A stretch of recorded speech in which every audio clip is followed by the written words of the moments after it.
What's up, everybody? Just pulling up to my open house here for the weekend. I wanted to take a minute to share some exciting news with you guys. So I'm sure most of you by now know what house hacking is, or at the very least you've heard of it. So for those of you who don't, I'll give you a quick description of what it really entails. So house hacking is basically when you take a multi-family property, just like a duplex or a quad, and then you go into it, you live one of the units, and you rent out the other units, creating more cash flow for yourself.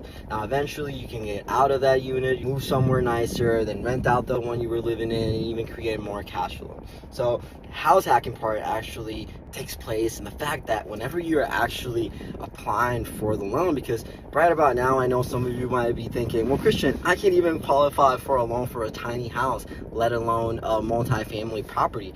Well, so the really cool part about house hacking is that whenever you're actually applying for this loan, you can tell the bank to use 70 to 80% of the projected income from these extra units as if you already made it. So let's say that you need $5,000 to qualify for this loan, but you only make $4,000. So if you make $1,000 out of the cash flow from these extra units, then you would qualify for said loan. So with that being said, the really cool update that I want to share with you guys, because that's not new, you've been being able to do that, but you needed quite a bit of money down, a little bit more than your regular house. The really cool part about the new update is that the Fannie Mae just decreased the LTV ratio, which means the loan to value ratio, to just 5%.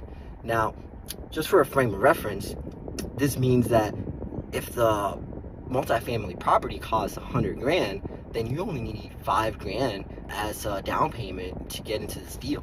So again, we know that a multifamily property is not going to cost you $100,000, so it probably won't be $5,000, but it is for sure going to be way less than it used to be before.